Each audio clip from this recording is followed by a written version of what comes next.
弟兄姊妹平安，今天是2026年的1月27号。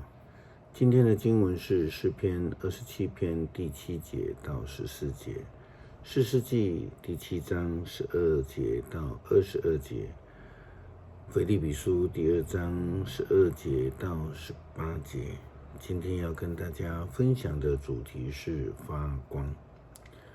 摄影呢，跟光有绝对的关系。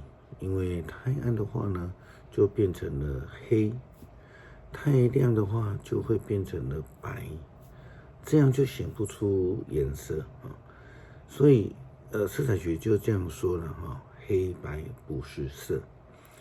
有亮光，足够的亮光就会将各种的颜色来显出来。所以光对于绘画，特别是在摄影当中是非常重要的一个因素。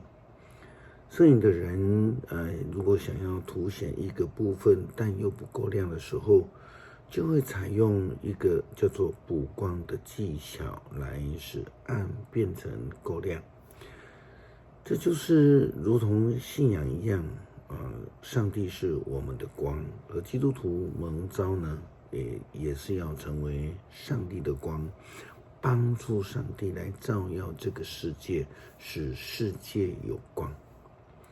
所以我们基督徒呢，都要成为主的亮光。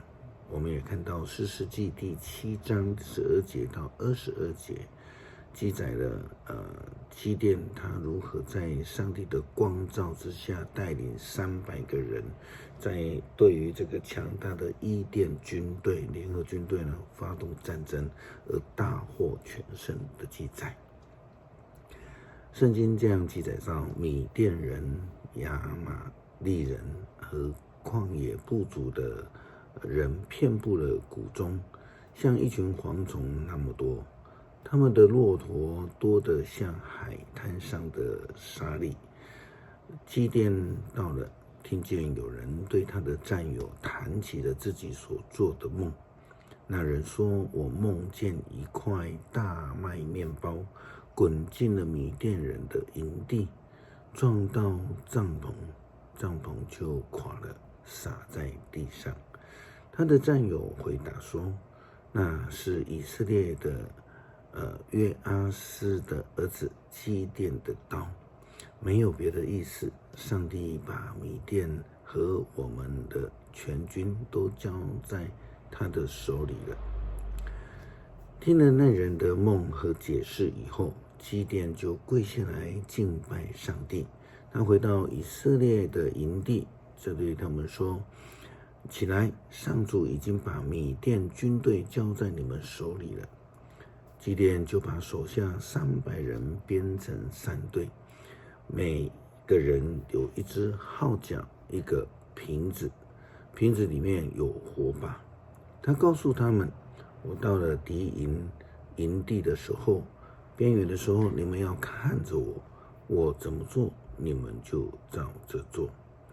当我和我们这一队的人吹号角的时候，你们在营地的周围也要吹号角，并且呐喊，为上主，为基甸。”基甸和他率领的那100人，在半夜以前，卫兵换班以后，到达营地的边缘，他们吹号角，击碎手中的瓶子。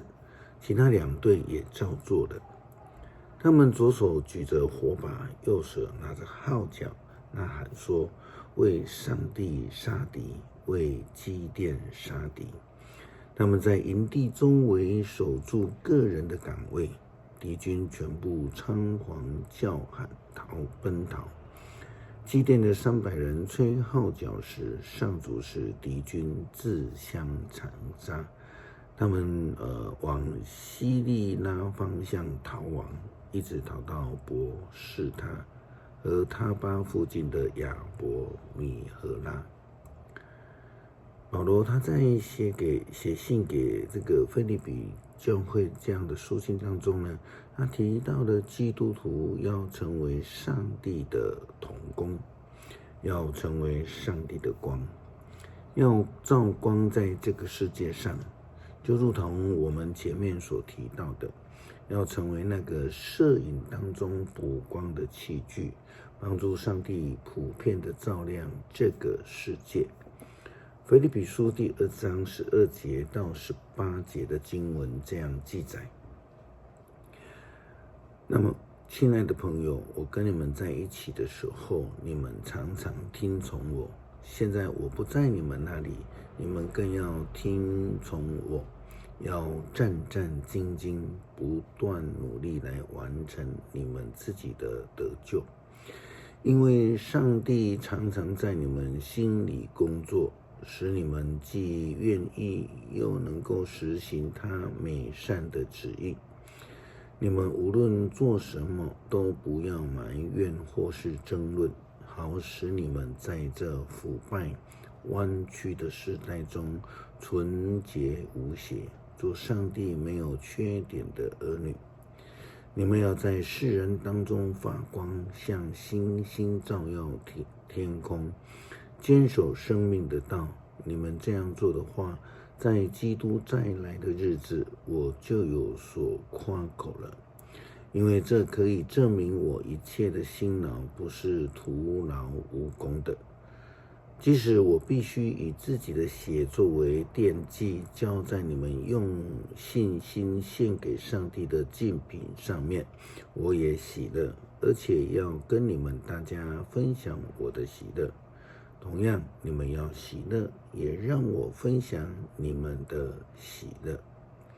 诗篇27篇第7节到14节，上主啊，求你垂听我的呼求，求你怜悯我，应答我。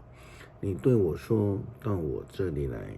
上主啊，我正要寻找你，求你不要躲开不理我，求你不要发怒赶走你的仆人。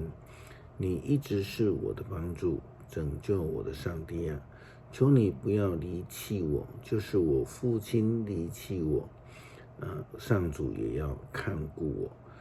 上主啊，求你指示我该走的路，仇敌在窥视我，求你引导我走平坦的路。他们用谎言攻击我，恐吓我，求你别让我落在他们的手中。我相信在有生之日，我会见到上主的美善。要信靠上主，要坚强壮胆，要信靠上主。恳求主帮助我们学习成为光的反射者，成为上帝的仆人，作为上帝的同工来照亮这个世界。祷告奉主耶稣基督圣名求，阿们。